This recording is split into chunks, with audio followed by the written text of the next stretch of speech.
Violinist Lee Sung-il took up the violin at the young age of 5 and has been active overseas for over 40 years. He's greeting classical music fans with a new album made up of Bach's 6 sonatas and Partitas for solo violin. Violin is what I identify myself with. That's why every day I try to be good friends with my violin. Lee Sung-il has started the second chapter of his music career in Korea, and he founded a chamber orchestra called the Sojako Camerata and shows a perfect harmony of Eastern and Western instruments.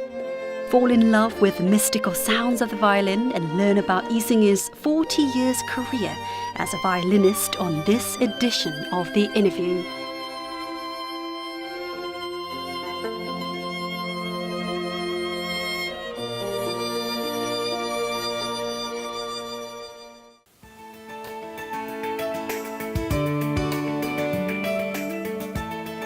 Hello and welcome to the Innerview. I'm your host, Park Sung-hee. Classical music and its beauty transcends time and space. Even the same masterpieces can be interpreted differently depending on performers. They add a little bit of themselves and make the music timeless again. That is why I'm excited to talk with today's guest, who's been playing the violin for 5 decades. With great pleasure, I introduce violinist Lee Sung-il. Hello. Hello. Welcome to our show. Thank you. Great to be here. Would you like to say a word to our viewers who are watching this program from all over the world? Sure. Hello from Seoul, Korea. It's great to be here. And we just had a very short fall and we're headed right into the winter. So I think we have to brace ourselves for real cold weather this year. I just introduced you as someone who's been part of classical music with a violin for 5 decades. And I imagine you were pretty little when you started violin. I don't remember having too much fun in the beginning. It was just a lot of training and I guess the reality of the daily regiment really hit. And so not too soon after that, I wanted to go out and play with other kids. Wanted to have a normal life, but I had a violin teacher actually come to my house every day and practice with me for 1 hour, which was good, and later it turned out to be not so good when I all of a sudden had to be on my own, and then I didn't know how to practice. So I had to learn when I left Korea at 11 to practice the right way, and I'm still looking for the right way. But only after 6 years studying the violin, and you're 11 years old, and you played Mendelssohn with Seoul Philharmonic Orchestra. Right. And do you remember that moment? I remember walking out of the stage and I felt like the stage was revolving upside down. I was so nervous because I had to learn the second and third movement within a matter of a few weeks. Because the conductor, after hearing me play the first movement, he said, "You can play the second and third movement." So I thought, what did I know? When the conductor says I can do it, then I thought I could do it. So you ended up playing the whole piece. I ended up playing the whole piece, right. You were born in Korea, but as you said, you went overseas at the age of 11. Right. And how did you get to go overseas for the first place? Just followed my family. They immigrated. It was very hard to go to America at that time, almost impossible. And there was the immigration was starting then, and you know, where in Buenos Aires, Argentina, where they had too much land and not enough people. Right. So yeah, so we, but you know, it was expensive to go there, and so fortunately my parents were both doctors, so we gathered the whole big family and we all got on the ship and traveled to the furthest point from Korea. I learned that you performed Bach Chaconne at the age of 15. And that piece is considered as the Himalayas of violinists. That is how hard it is. Right. And why were you drawn to Bach at such an early age, and especially to the difficult part? Well, I don't remember specifically being drawn to it, except that whenever I played Bach, people used to tell me that I sounded very natural at home with it, and I wasn't trying to do anything different. But I guess it's a language that really spoke to me without really me knowing, what the language was. It was, so I always felt comfortable playing Bach, and especially playing the solo Bach. It's like, there's nothing like it, because violin is considered an incomplete instrument by itself.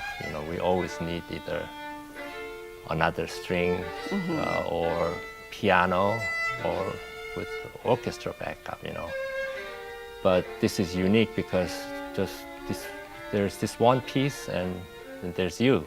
And you have to create the illusion of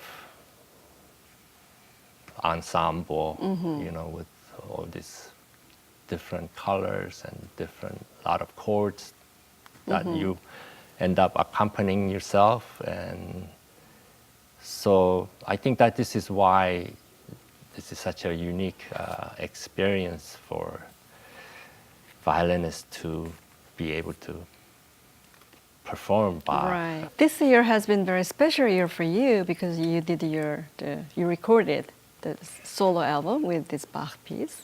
Right. And did you wait until this day to record it, or? I guess the number 6 and the 60, and it kind of like, I feel like I should do this when I'm in my 60s, the 6 Bach sonatas.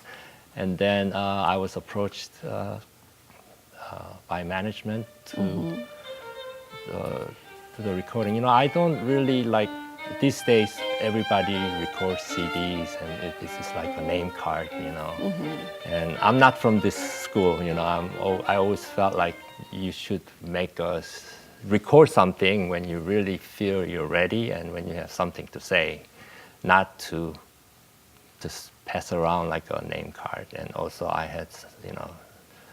have this thing, and so I was just getting ready on my own in case if something, Right. And I remember great Nathan Milstein used to tell me that you will always get a chance once in your life. Once in your life. But the thing is you have to be ready. So I never forgot that. So I guess I felt like, after being proposed to do this, within a couple months, I had to start recording, So, but it didn't really seem like Mount Everest or Himalaya. Because you've been playing it for a while, right? Right.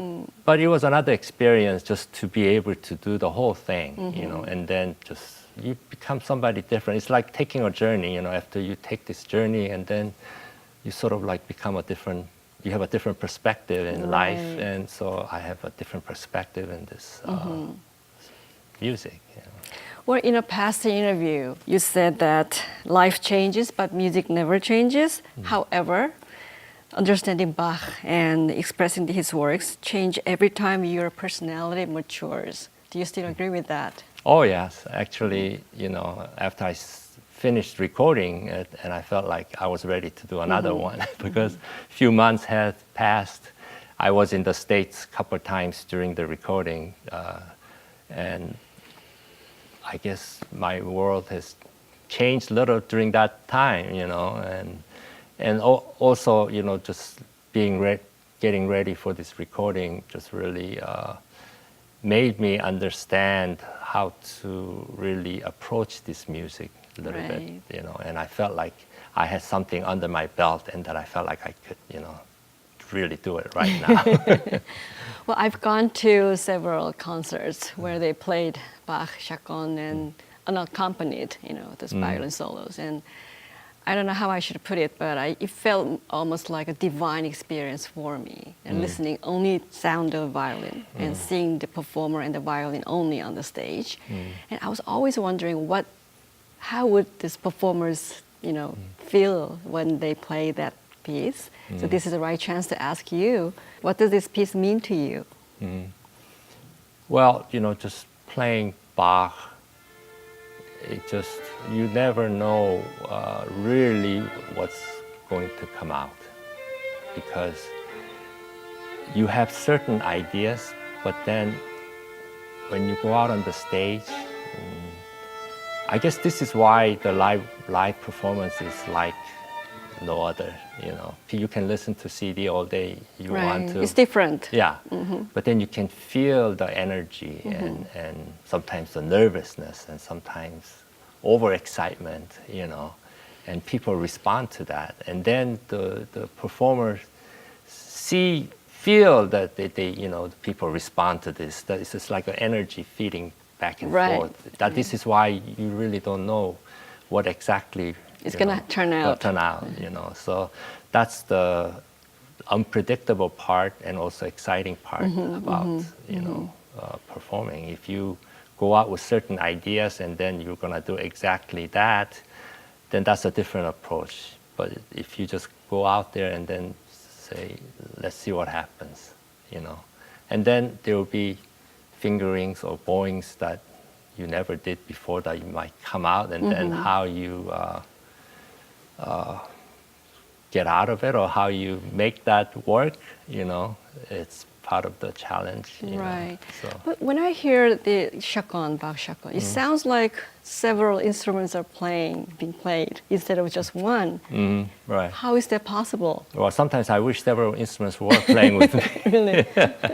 Because you're whipping so much harmony, and it just Bach. It's different skill required, right? Well, it's skill, right? Definitely skill, but you have to understand Bach. When Bach heard his music, he heard organs and he heard keyboards. Right. So you have to try to just project that as much as you can, and. I don't really, know. Sometimes as I'm doing it, I'm thinking, how is this possible? And another thing is, it's a very long piece. How do you remember the whole thing? Well, first of all, you've been playing it since you were little. Right. But then the same question was asked to the great Nathan Milstein, and his answer was that, you remember the chords, you remember the harmony, you remember the progression of the harmony. And then it's like, it's like language. It's not that hard? Well, for some people. And then for some people, they have great memory losses in this big fugues, and then they're almost getting to the end, and then they take the wrong turn, and then they're going back to the beginning. Oh, is that really what happens on stage? This has happened, yeah. But audience wouldn't know it. Well, they just think, why is he not ending this piece? Wow. But many times the audience, it's amazing how they don't know. Oh, interesting. I didn't know that. Oh, yeah.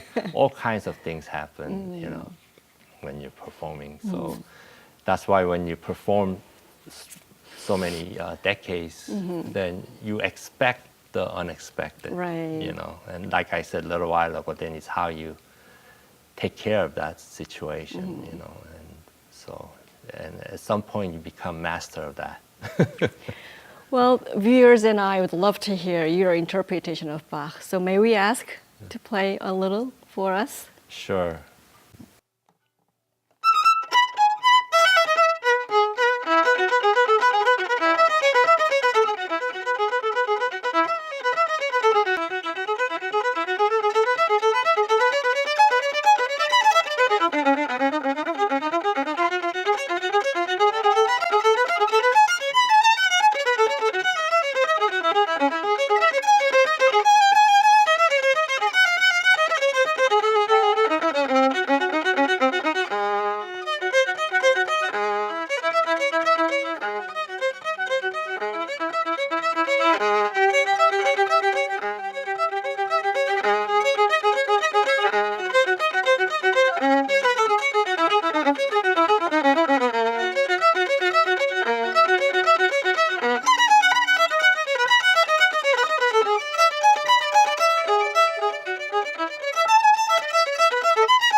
thank you for the beautiful performance. Thank you. Now let us talk about your life as a musician. And you've been very active for 40-something years outside Korea. Right. Were there a lot of Korean performers back then? Not a lot. One of the reasons, besides watching it on TV, I got started with the classical music is around that time when I started the violin, a pianist, I think he's still living, he's still performing, Han Dong-il, something. right. Yeah, he made a name for himself in the States. And then people realized, wow, it's possible for Koreans to make them perform, actually. you know. So it became like a wildfire, you know. So I was part of that.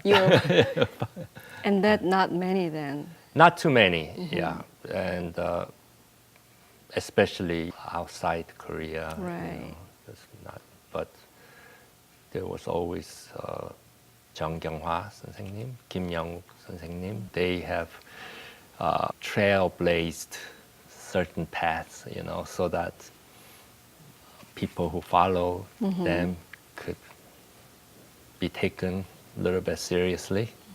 Yeah. So did you have any difficulties in establishing your career as a violinist?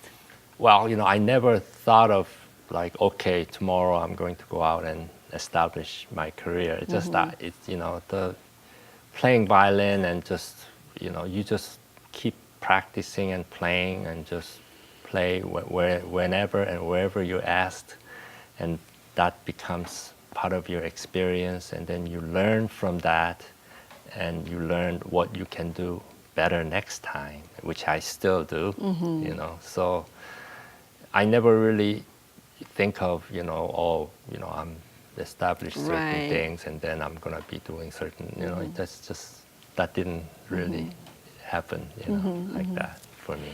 I see that you had a lot of great teachers, That's for sure, yeah. right? And how did they shape your music careers? Well, they didn't really shape my music career.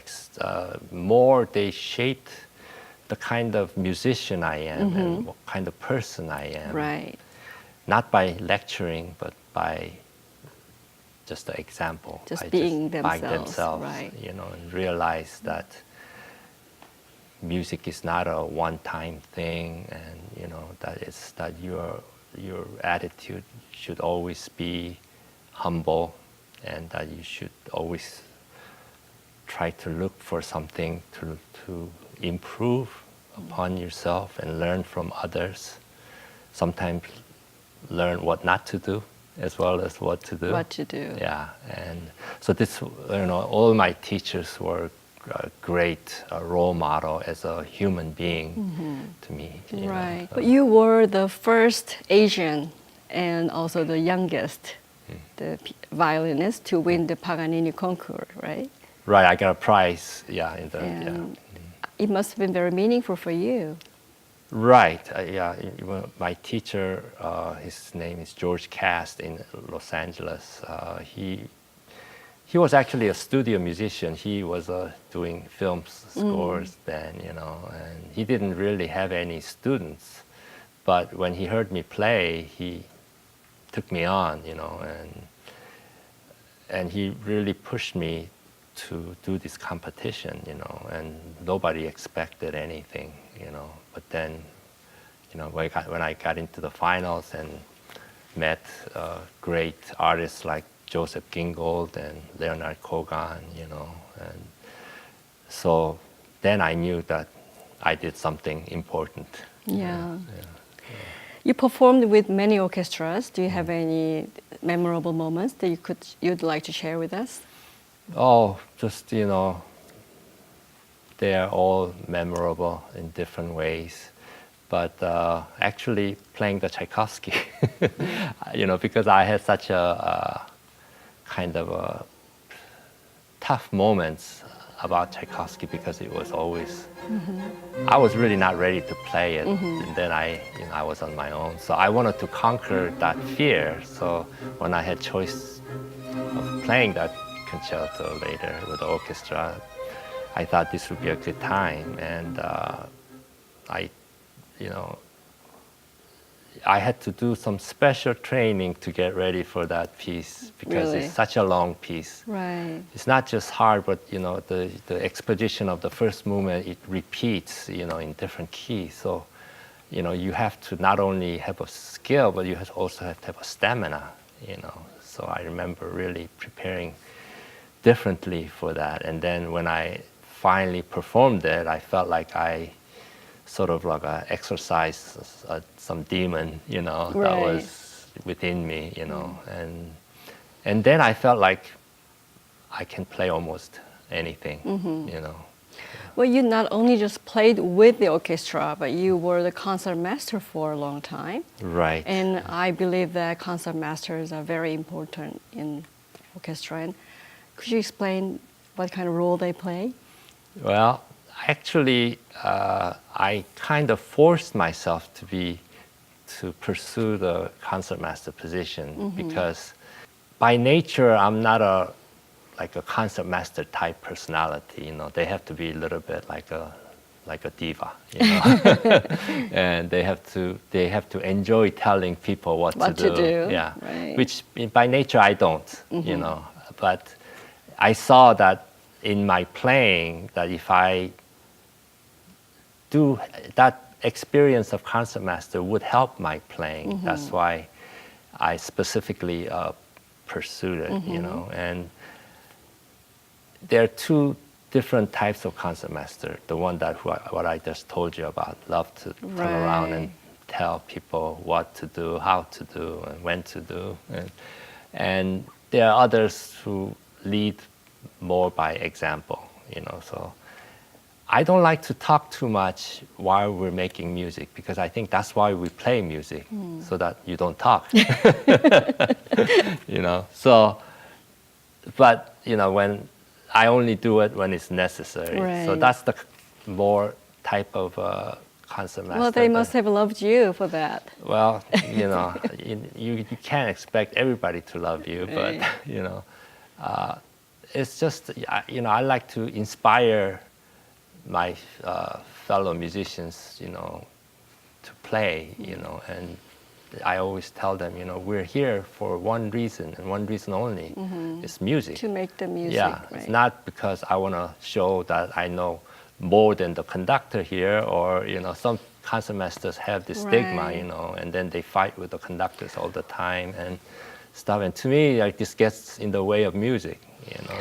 Well, speaking of conductors, you worked with Lorin Maazel in Pittsburgh Symphony Orchestra. Right. And what was it like? Well, in the beginning, it was great, you know, because he was a terrific violinist himself. And when he saw that part of me that really recognized that I could be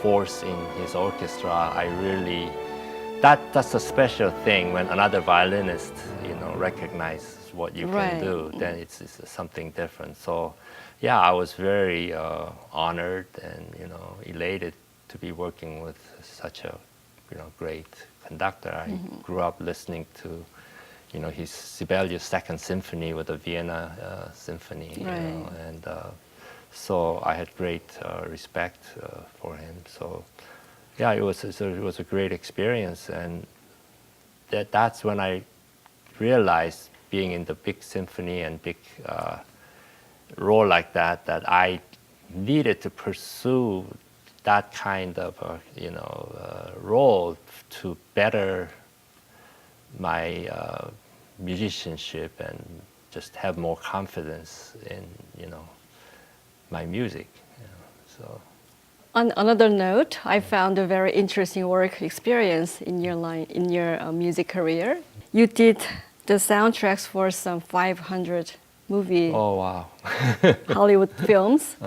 And how did you get involved with this movie industry?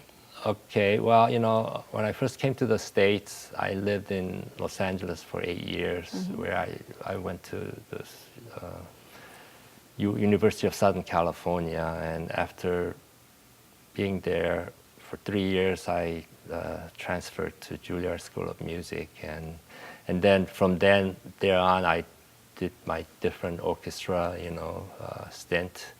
And then I had to come back to Los Angeles because my father suddenly became ill with liver cancer, and he subsequently ended up passing in a few years away. Yeah. So I just wanted to spend some time with him, So when I came back, all these my colleagues from my USC days, I found out that one was a concertmaster of the Titanic motion picture, and the other one is a composer, of Ice Age and all this, big movies. And when they saw me, they said, "Oh, you have to come and join us." And right. It's apparent, and I didn't know at that time that it was such a really big thing to get into the studio. Some people wait all their lives to do a few motion pictures. But then with these two guys' recommendation, I was just working right away, and people were just like, surprised and jealous and whatever. So it was just a stroke of, being right place at the right time. We spent several years playing in the Hollywood studios in Los Angeles, recording music for films. It's not often that I would be inspired by my classmates. I could immediately tell the quality of his playing was extraordinary. When he led the orchestra, he was a wonderful leader for the orchestra because players around him felt empowered to be free and to feel a sense of togetherness.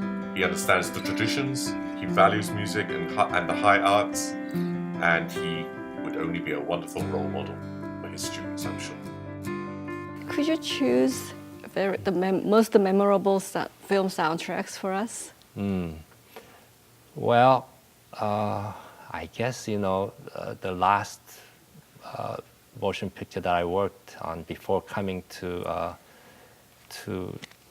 Korea, and that was Avatar. Avatar. Yeah. And when we were working on it, we don't hear the dialogues, and then also we don't hear the music we hear the music, but then we don't know exactly how it's being integrated, with the film. And we all saw this, and we just shook our head, and because this was touted as like the huge movie, James Horner told us to block out the whole summer, for this. We usually, a typical run would be a week most of the time, or to 10 days.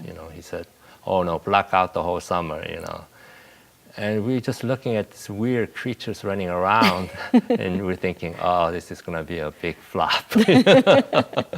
But then, when I saw it, actually I saw it in Korea. Oh, you did? Yeah, really cold winter. When I saw it, I realized how powerful the music was. What we saw, just a bunch of weird people running around, with music and dialogue. It was just such a meaningful experience that I actually saw it, twice, maybe 3 times. So that was very memorable. And working with, great film composers, like John Williams, and James Horner, and just their different work ethics and just their approach to, the rehearsal, and, it was very interesting. Well, you wore many hats, and your music story is very interesting. Thank now you. let us turn to your new challenge in Korea after watching this short video clip. Okay.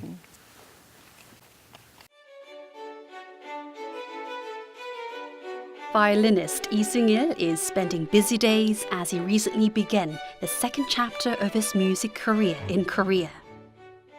Today he's holding the recital to commemorate the release of his album, which is made up of J.S.Bach's 6 sonatas and Partitas for solo violin. My main focus is to adapt to the different medium and do the best I can.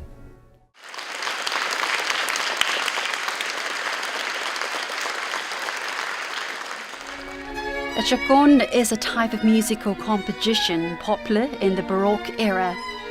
Bach's chaconne is one of the greatest pieces of music and is the fifth movement in the Partita in D minor for solo violin.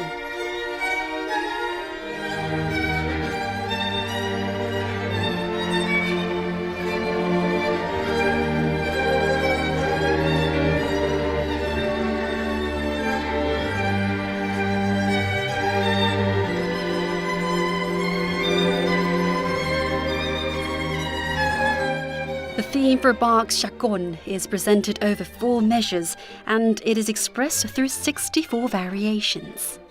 It is a process which is similar to constructing and tearing down a building 64 times. 또 눈을 감고 들으니까 더욱더 멋지게 들리기도 하고요. 정말 너무 좋았어요. 정말 혼신의 힘을 다해서 하시는 것 같았어요. 뉴욕에서 공연 볼 기회를 놓쳐서 인생에 이걸 볼 기회가 없을 줄 알았는데 한국에서 이렇게 보게 돼서 너무 행복합니다. 정말 거장의 공연이 뭔지 정말 생생하게 느꼈고요. 앞으로 한국에서도 많이 활동해 주셨으면 좋겠고 막 그냥 그런 실력 있는 분 후배 양성도 많이 해주셨으면 좋겠어요. 앞으로도 공연 많이 부탁드릴게요.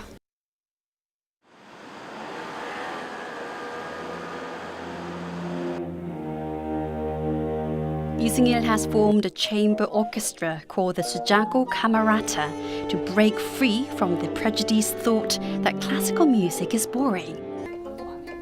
가야금 조금 더 이게 더 튜닝이 필요하신 거예요. C는 그냥 악보대로 하는 거죠. 하나, 둘, 셋. Korean traditional instruments such as the kayagum, tanggu, komungo, and others create new harmony with Western classical music instruments. The collaboration between classical music and kugak instruments is an original attempt. The performers are working hard with hope that the public can easily enjoy classical music. 음악은 사람에서 나온다고 생각을 해요. 그런데 이승일 선생님은 세계적으로 정말 유명한 바이올리니스트이기도 하지만 제가 지금까지 선생님 곁에 있으면서 무엇보다 저희 연주자들을 가장 먼저 마음을 가장 존경해 주시는 것 같아요. 국악과 클래식의 뭐 어떤 음악적인 그런 것들이 많이 다르기 때문에 힘들기도 하지만 어쨌든 같은 음악이라는 한 매개체로 같이 하는 거기 때문에 또 서로 조율하는 과정이나 이런 면에서 또 협의를 잘 하면 좋은 하모니가 나올 때가 많이 있더라고요. Lee Sung-il has been active as a violinist overseas for over 40 years. He says that there is no differentiation between the East and the West, as all music is one. He has now commenced the second chapter of his music career.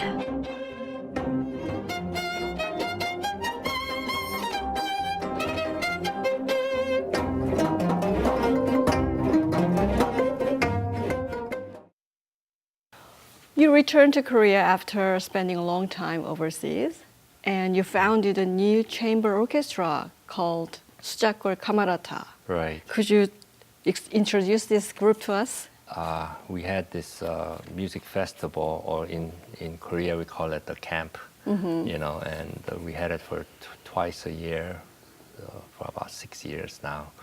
And in preparing for this camp, musicians got together, and somehow our love for the music, you know, became apparent, that we were not here just for one-time thing, you know, and we were discussing music. And then as I grew up, especially growing up into being a musician, you know, I realized that you could come from different background, but if your attitude and your love for the music is similar, then it doesn't matter what instrument it is, you can get together and, you know, play. So you are starting your second act in Korea. What would you like to do or challenge yourself to in the years to come? Well, first of all, in a few years, I'd like to do the Bach again. Mm-hmm. And my challenge is always how to play the instrument with ease, you know, so that what I want to express can come out, just very freely. That's always my challenge. And I don't think I'll ever come to a point where I can say to myself, this is it, I've done it, It's a constant challenge and constant, just thinking it over. You have been with the violin all your life, and what is a violin to you? It's like, well, when I left Korea, everything was different. The language was different, the culture was different.